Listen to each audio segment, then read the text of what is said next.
Okay, we're back with Brooke Harrington. Now, you're the expert in offshores. And we were talking before we hit record, and you were saying that it's amazing how the Epstein story is really an offshore story to the point where he literally had a place offshore where he could do offshores. And that's how he made his money and made his beans in the early days in the 70s and 80s, working for Bear Stearns, doing all this stuff. So, talk a little bit about that. Like, how do you see this all connecting in that way? And also, was Epstein good at this? Because it seems like he was. Or, yeah, because there's a lot of like, Epstein's dumb. And I'm like, I don't think he was dumb. I think he's pretty much not dumb. But I'm curious your take on him now, having read a lot of his correspondence and everything else. I think Epstein and Trump are smart in the predatory way that enables them to sort of x-ray other people emotionally and find their vulnerabilities and exploit them. So they're really smart predators. They're not intellectually smart. It's more like a kind of dark emotional intelligence. Mm. So those are not guys who are going to get good grades in classes, but they're going to be able to like blackmail the most powerful men in the world and trade favors among them and be the sort of a hub of a giant global network of powerful men with lots of bad habits that can be leveraged to the benefit of the hub. We've seen that with Trump enriching himself to the tune of billions, just in this administration alone. He's only been in office a little more than a year, and boy, has his net worth increased. Oh, yeah. Yeah. $7 billion now he's worth, supposedly. He must be so pleased with himself after declaring bankruptcy so many times. He's probably thinking, Dad, are you proud of me now? Am I a killer like you wanted me to be? And It's Fred's like, like, no, you still suck, buddy. so it's the offshore world is full of guys like this who are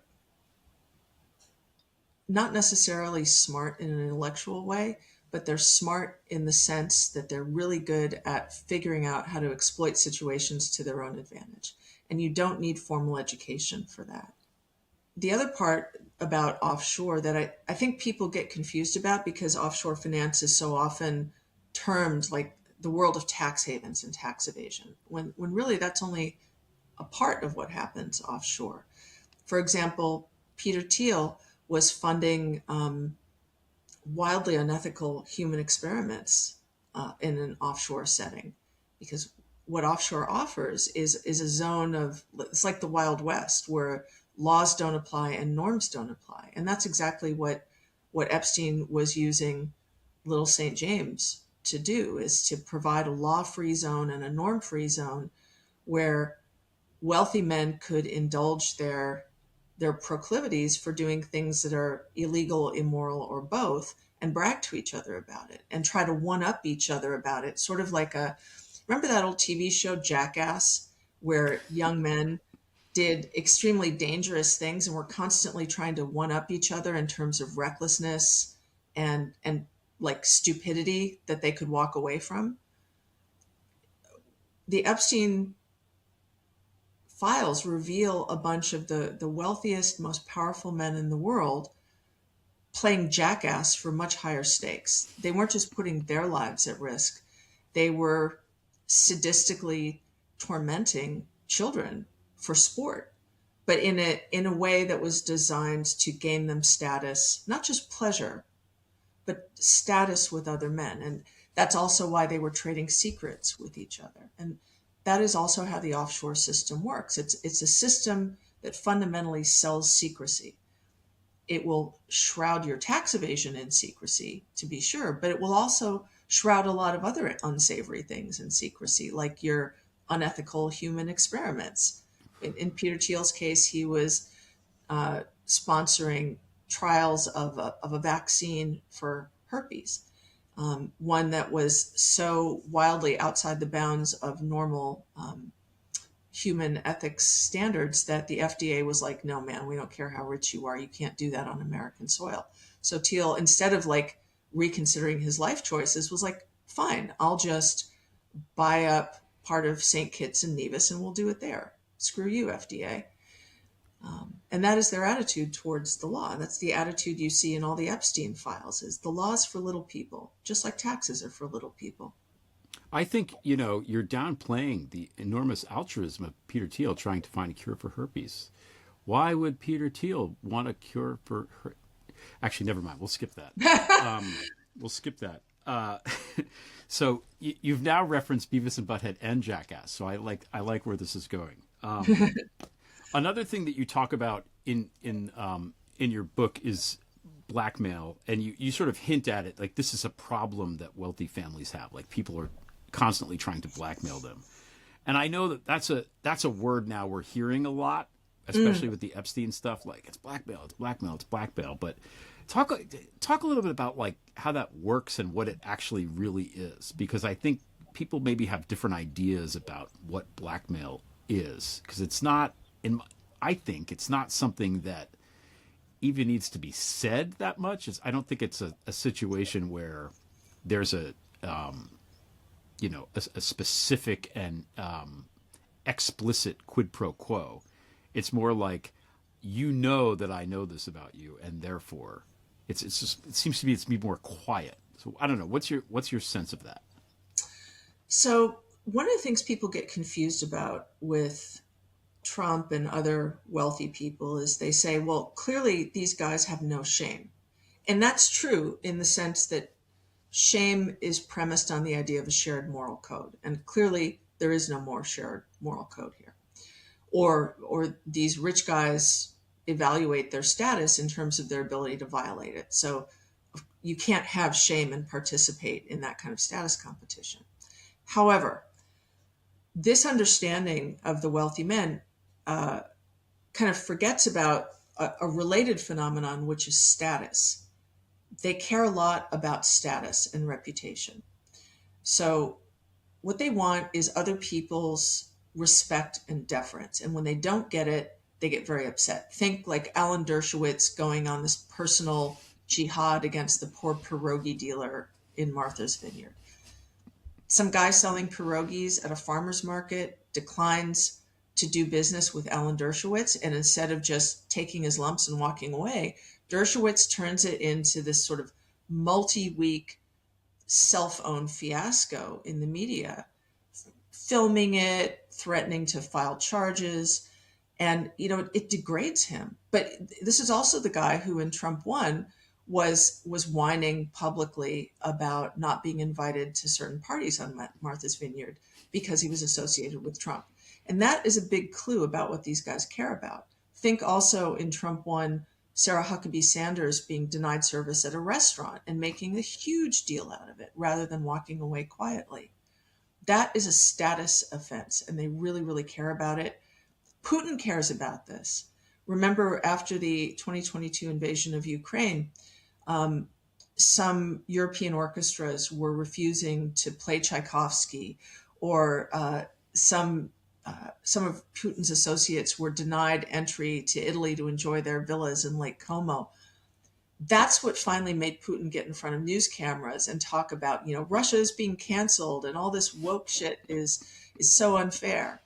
So why would it matter to Putin whether European orchestras played Tchaikovsky? Like, you'd think he had better things to worry about. But if you're a rich guy, you care about status and deference. And this was a status insult to Russia, and therefore Putin had to stand up and defend against it.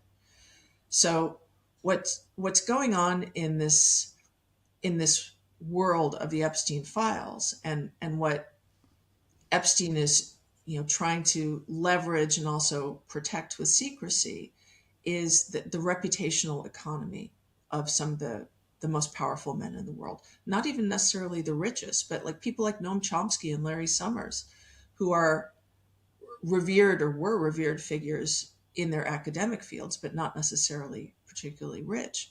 But what they have is reputational wealth. They have social capital. Mm-hmm. And Epstein traded in that, just the way he managed the financial wealth of some of his associates, like Les Wexner.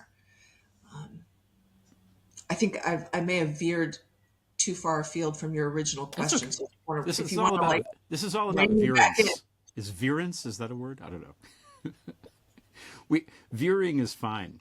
Yeah, no, those are all interesting things to think about anyway, which is the point of the question, to get us to think about things in the right way. And maybe this idea of, social injury is the way to come at these people, because yeah, we've had it this week. Greg Bovino got thrown out of a bar in Las Vegas, which is hysterical to me. exactly, Yeah. exactly, and that is exactly what we should be doing more of, because it's legal, it's free, Mm-hmm.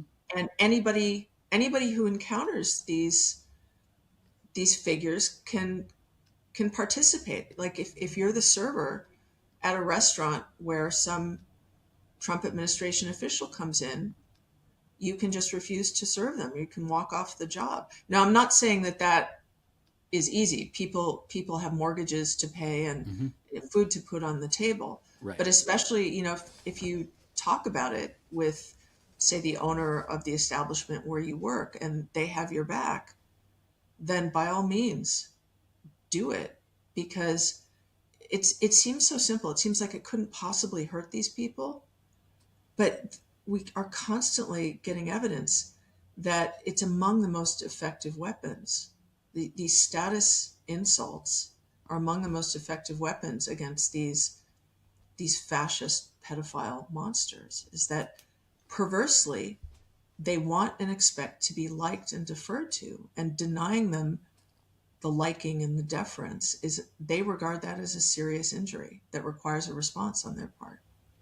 I think it's a good idea, and it reminds me of this thing I read. I don't even know if this is a true thing, but somebody posted this on social media a couple of years ago, where he was sitting in a bar and a guy came into the bar who was very nice, sort of egregiously friendly and all this.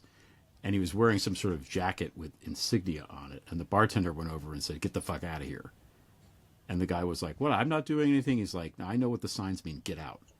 And the guy left. And the guy sitting there asked the bartender why this had happened. And he said, "That's a Nazi insignia there. Those are, white supremacist Nazi symbols. So what they do is they send their nice guy, their face guy Nazi. And if you yield to him, he'll bring a friend, and then they'll bring another friend. And the next thing you know, it's a Nazi bar, and we can't have that. So you have to stop it dead in its tracks." And Right. I feel like that's the takeaway from that is, yeah, here's poor Scott Besant at the wine bar trying to enjoy his wine, but don't let him enjoy his wine. That's the other thing you're allowed to do. If you see these people, you're allowed to give them a hard time, because it will Yeah. ruin their dinner. Ruin their dinner. There's nothing wrong with ruining somebody's dinner. And in case some listeners think, well, that's a fun hobby, harassing, MAGA fascists, it actually has political impact. So one of the reasons that Pinochet's regime fell in Chile was that you can't be a fascist unless you have supportive elites. And you can peel away the support of those elites by making the elites persona non grata, making sure that they can't be admitted to the parties they want to be admitted to. They're not received in polite society. So basically, you make the cost benefit analysis very unfavorable to the elites who support the dictator. And that's how you peel away the dictator's support, and ultimately the dictator falls. It took about a decade for that to work with Pinochet. We won't have to wait that long with Trump, because he's just clearly not in good enough health to hold up until 99 years of age. But it works, and you can tell that it works by how loud those hit dogs holler Yeah. in the Trump administration. Yeah, and they do holler, and they shouldn't be allowed to go anywhere ever again in polite society without being called out. I don't want to say the word harass, because that implies some illegality, but it's not Yeah. illegal to be like, "Hey, that's blah blah. He's awful. Why are we allowing Nazis to sit here?" Like Stephen Yeah. Miller should never be allowed in a restaurant again. Comfortably. Right. Yeah. Which I think he knows. That's why these people are holed up at military bases. Exactly. Yeah. Miller knows what's up. Yeah, they can't. So whoever the DoorDash driver is there, Be mindful. It's okay to bring the food late and cold, I think. So something else I was going to ask before about wealth managers. In the Epstein case, there's this whole array of professionals. His lawyer, like Indike and Kahn and Weingarten, and to some degree Dershowitz, who are clearly in the know about lots and lots of stuff that happened, and yet seem to be not at all in the crosshairs of law enforcement or investigation. Why is that? Is it because there's some attorney-client privilege? Because I was told that once you start covering up for crimes and being a criminal, that goes out the window. So why do you think it is that these people are kind of not talked about in the way that other people are? Do you mean the lawyers and other professionals? Yeah, the accountants, the lawyers, the helpers, these people that and this week the gynecologists, wasn't Epstein keeping like the chief of gynecology at a major university research hospital? Ohio State, I believe it was. Yeah. Like that is a red flag the size of Rhode Island. Like, why would you want to have the chief of gynecology? Holy shit. And so in in the first Trump administration, I wrote an article for The Atlantic about this because one of my sort of subfields of research is on the professions. Mm-hmm. And I teach a course on it, and I've taught it for years. And, that the reason professions exist is because society said to a few experts, starting with doctors and lawyers, look, we'll let you regulate yourselves. You get to decide who's one of your guild. We'll let you decide what is acceptable training and credentialing to be a practitioner in your field of expertise.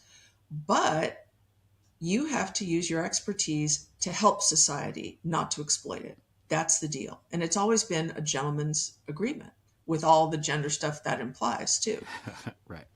And what's happened is rafts and rafts of professionals have basically abandoned that agreement, and they act as if the agreement never exists, which is really troubling. So for lawyers, technically, they shouldn't be able to go in front of Congress under oath and lie and insult our elected representatives, as Pam Bondi did yesterday. Mm-hmm. That ought to get you disbarred. And, in the world I was born into, it would have. Like, I think just before I was born, Supreme Court Justice Abe Fortas resigned from the Supreme Court because he had accepted some money that it could look a little shady. It's laughable now in an era of Clarence Thomas taking, 6-figure gifts from his various wealthy friends, knowing that he would decide cases that those friends were involved in. So just in my lifetime, the standards for professional behavior have fallen below zero in a way. And it's physicians. Think of all those physicians who sold out to collaborate with Trump's lies about COVID and ivermectin. Mm-hmm. Yeah.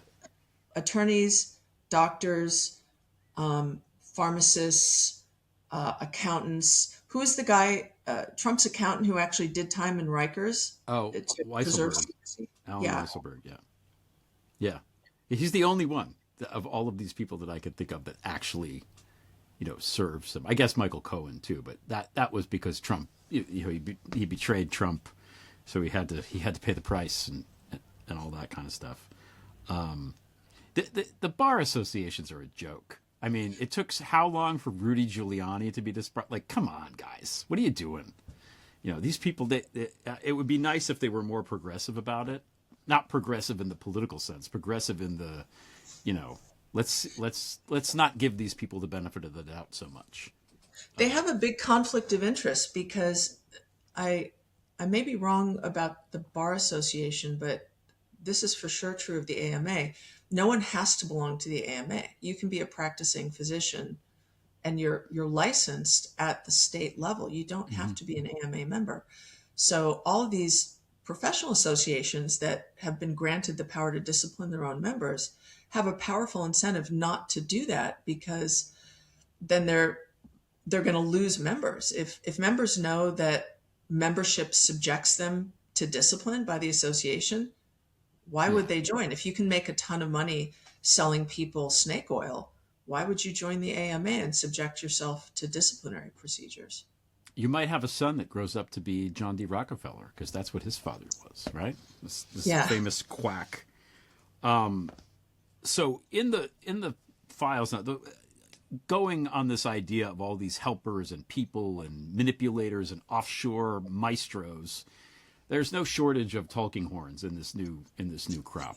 And do you see anybody that's coming along? Like one of the people in the files, I'm going to write about this guy at some point. Is this guy Ian Osborne, who his company is called Hedo Sophia, which is a merging together of hedonism and knowledge and hedonism, which it's also one letter away from pedo Sophia, which I think is but he's all over the place in the file, like way more than I thought, because we knew months ago that he was involved with trying to get Jess Staley named CEO of Barclays. Ian Osborne is British, I should say, but he's been around for a lot longer than that, and actually came into the Epstein world in 2011 by saying, "Hey, I'm a PR guy.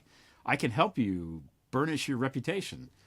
So it's not like he can ever plausibly say that he didn't know who Epstein was or what kind of monster he was. And yet you can read through the emails and it goes from this very professional, almost ass-kissy kind of thing into they clearly knew each other pretty well and relied on each other for advice and this and that. So I don't know. Do you see, are there any names, I guess, that we should be looking for, do you think?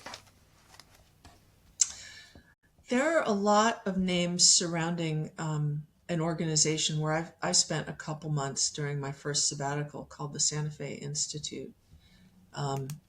So it looks like Epstein was friends with a Nobel Prize winner named Murray Gell-Mann. Mm-hmm. And I've read somewhere, I don't know if this is true, I've read that Gell-Mann was instrumental in persuading Epstein to buy a ranch in New Mexico, the Yeah. ranch that he used as sort of his, quote, breeding facility, unquote, where Mm-hmm. he got a couple dozen young women together and tried to get them all pregnant to advance Epstein's genetic altruism project. Oof. Yeah, horrifying. And there are emails in the Epstein files showing that the correspondence between Gell-Mann and Epstein and in-person visits were happening years after Epstein was convicted of child sex crimes. So that's very disappointing. It kind of in the same vein as learning that Chomsky and Epstein were good pals. Um, I Maybe this is only important to me because I revered people like this. I looked up to them. And it's so disappointing that they knowingly participated, for example, in scientific conferences where Epstein footed the bill for the conferences, but part of his requirements were that women be excluded from them. Hmm. Like qualified women scientists were explicitly not invited. They couldn't be invited to these conferences. Um, and that's just, it's awful to learn that people I looked up to were okay with this. They were okay with pedophilia. They were okay with um, basically this systematic oppression of women in the professional world as well. These were people I had face-to-face conversations with, and I thought I was interacting with them as an equal, like as a human being. And it makes me reconsider those conversations. Like, oh, maybe they weren't looking at me as a human being of equal value, but as, some little, like a little doll that ended up wandering into their orbit and that essentially had no value, no interest. I didn't know that about the exclusion. It's weird with Epstein and women, like because there's a lot of women in his orbit. He clearly trusts women to run stuff. The one lawyer, Catherine Rumler, whatever her name is, the Yeah. Obama lawyer, she was on his speed dial. Mary Erdoes at J.P. Morgan, he knew pretty well. Obviously, Ghislaine, and then all of his assistants were, were women. So it's not like he, on some level, thought that they couldn't do work. I don't know. It's all very weird. But you know what? Here's a hot take. Epstein was a weird guy. He was a little bit twisted and weird and almost impossible to figure out. And maybe not, at the end of the day, maybe not worth figuring out. Maybe not even all that interesting. Maybe just kind of, he's just a chimp in a nicer mansion, I suppose, than where chimps ordinarily would In a live. way, I think they are very simple creatures. There's a vacuousness about them. Mm-hmm. Not just moral vacuousness, but like there's not a lot of there. And that's why, going back to our discussion about the aesthetics of their lives, they had such stunningly bad taste. Like Yeah. they had no soul to which they could they could use to respond to beauty. Yeah. Because that's what makes us like certain pieces of music or art or poetry. There's a there inside of us that resonates with the common humanity we see there. But if you are essentially a bundle of hormones and impulses that tend toward dominance displays, you don't have the wherewithal inside to respond to that. So you just pick out whatever art or whatever people you think will gain you the most status. And in this crowd, it was like, okay, I need to befriend some Nobel Prize winners and pretend to be interested in what they do. And I need to acquire a bunch of art that other people says has value. Maybe I acquire some art that has kind of trolling value to me. Like there's apparently in Epstein's collection a portrait of Bill Clinton in a dress. Mm-hmm. There's the Massacre of the Innocents. From like a Beavis and Butthead sort of troll mentality perspective, that's the kind of art you might want to acquire for your own personal pleasure. But that's not a response to beauty. That's just this sort of amoeba-like single-celled organism responding to stimuli. And that's what's so dispiriting about investigating or attempting to connect with the stories of these people, is that there's no there. And Yeah. that probably goes for the women who aided and abetted him too. Every marginalized group of people probably ever has had a bunch of turncoats who Mm-hmm. have found a way to make bank for themselves by betraying their own demographic group. Um, Among slaves, there were such people. Among people who were uh, victims of the Holocaust, there were Yeah. sellouts too. Hannah Arendt wrote about them. It's really uncomfortable to talk about them, but they exist, and we're seeing it in the Epstein files in the form of Ghislaine Maxwell and Catherine, is it Rumler? I think so. Yeah. And all these other figures, the Epstein girlfriends who stayed in touch even if after they broke up. I mean, they must have known. You can't have a boyfriend who says, I need to have sex 3 times a day, and my preference is for little girls.